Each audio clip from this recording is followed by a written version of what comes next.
Hello, Dr. Brant Hulsebus here, and welcome to another edition of Ask the Chiropractor. Ask the Chiropractor is my little podcast that I do when someone has a question about chiropractic or chiropractic care. I try to answer. I'm a chiropractor here in Rockford, Illinois. I'm a proud graduate of Palmer College of Chiropractic, and I'm happy to be the team chiropractor of the Rockford Ice Hogs. Let's dive into it.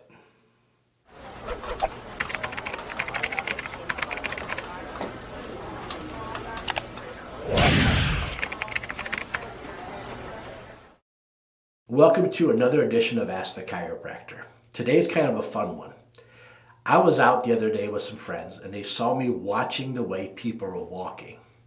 And I was watching the way people were walking and I was making comments about what must be going on with their hips and their spine and their misalignments. And my friends were quite amazed at the way I was able to see things that they'd never noticed before. And I would tell you that I was just calling them out because a lot of times I'm in a room full of chiropractors and we'll kind of laugh like, oh, look at this guy. He must have a left SI fixation. Look at this one. I bet his hip flexors are super tight. Look at the way he's walking. Or look at that one. They must have an L4 problem. You see, when the lower back doesn't move biomechanically correct, the number one thing that gets altered is your gait or your walk. We start to see changes in the way you walk and carry yourself. An example of this could simply be your upper lumbar, your lower back bones rotate. When they rotate, they'll pull or stretch one side of your hip flexor muscles, but maybe not the other. So if one of your hip flexor muscles is already being stretched, already elongated, when you take a step to try to elongate it as you normally would, if it's already a quarter of the way there, you're going to lose a little bit of the length of your step. And we start to notice that you walk longer step with one side and a shorter step with the other side. And now you have irregularity with the way you walk. So as a chiropractor, I would see that and say, oh, they must have an upper lower back problem. Or if we see them swing a hip, then we know they probably have a locked SI joint. Or if we see them like slap their foot when they walk, then we know their L4 is not working because the nerves that come out of the L4, they're the ones that lift your toes up when you walk. So a lot of times as chiropractors, we can just observe you to see how you walk and how you carry yourself to know what's going on. By the way, the L4, it's called drop foot because what happens is your toes don't lift up. And so you lift your foot up really high and you slap it down. So you hear a quiet step and you hear a smack, quiet step and a smack because you don't want to drag your toes. So you lift your foot up extra high and then your foot slaps as it goes down. You see, when you have a subluxation or one or two of your bones are misaligned, there's stress that comes out of that nerve and that nerve weakens. And if it's your L4 nerve, that nerve goes down your leg into the muscles that lift your toes up when you walk. So if we see a scuffed up toe on a shoe, we know that toe right there is getting drug a lot and we imagine that person has an L4 problem. Another thing we'll do is, you see us as chiropractors, we lay you down and we measure your feet and we look at your shoes. We look to see how your shoes wear out because if you've got a rotated L5 or sacrum, that's going to cause your foot to flare one way or the other. So if you're walking with one foot nice and straight and one foot flared out, then we know your shoes are going to wear unevenly. No different than if you're misaligned tires on your car. We start to see one tire wear out faster than the rest. Exact same idea, but this time your shoes. So as a chiropractor, we like to look at your shoes a lot and see what's going on too. That's why you'll see us check your feet out when you're laying face down. Some chiropractors have you take your shoes off. I want your shoes on because I want that as a clue. Now, if you're wearing brand new shoes, it's not much help. Ironically, when I first started practice, I thought I had a young man with this problem. Turns out he skateboarded, so one shoe was worn out, one wasn't. That was quite a learning experience that day. Poor little young man, I think I scared him pretty good till I did the math and realized he was a skateboarder, and that's why the one shoe was totally worn, the other one wasn't. I thought we had a real problem on our hands. But also, as a chiropractor, we just like to watch you walk, right? We do it all the time. Like I just said, I was with some friends and they were watching me watch people walk and I was making comments on them and they thought it was quite amusing. At chiropractic school, I graduated in 2002. Back then, way back then, we had these places that people used to go that were quite popular. They were called shopping malls. And we'd be at the shopping mall. The professors from school would send us in groups. And we'd make a list of like people we'd see, and we'd say, well, the person in the blue coat And then we all guess, like, okay, what do you think is wrong with that person by the way they're walking? And then we compare our notes afterwards. We had no way to check, but it was kind of neat when we all agreed that this person must have an L4 problem because of the way they slap their foot. Or this person must have a right SI joint problem by the way they don't glide or doesn't move when they're walking. So that would be something that we would do. So a lot of times if you see me out in public and I'm watching a bunch of people walking around, I'm just kind of surveying the territory to see exactly what's going on with everyone's overall health. Now when you come to my office, we do the history, then you go into the adjusting room. I'll come in and introduce myself. We'll chat a little bit. Maybe we'll do a little bit of an exam first, or maybe we'll go to right to x-ray. But what's fun for me is I always have you lead the way. I say, I want you to go straight across the hall and then take a right, and you'll see the x-ray room on your right. There'll be a big sign that says x-ray. Really what I'm doing is I'm watching you walk.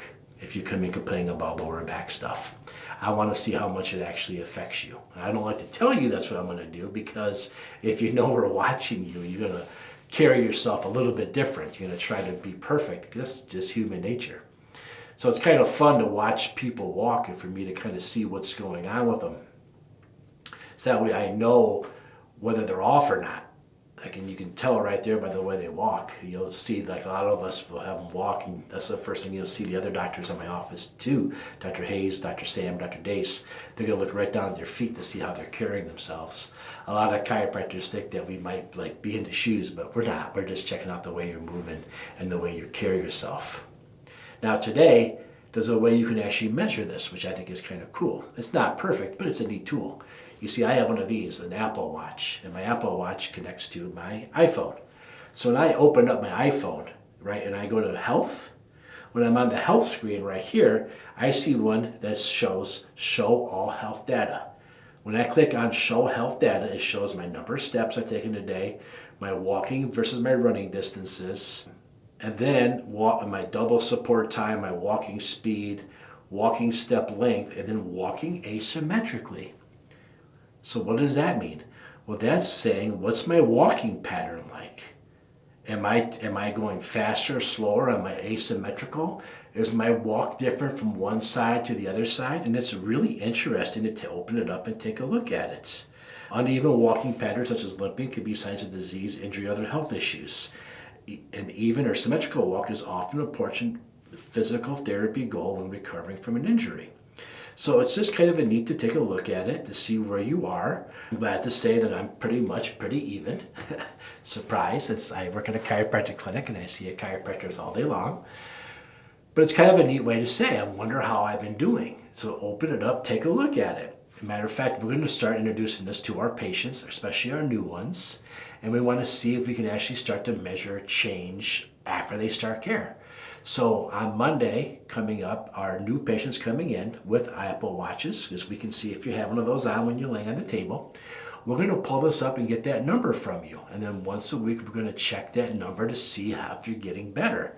I think it's kind of a cool indicator or a good objective way to mark how you're progressing along the way.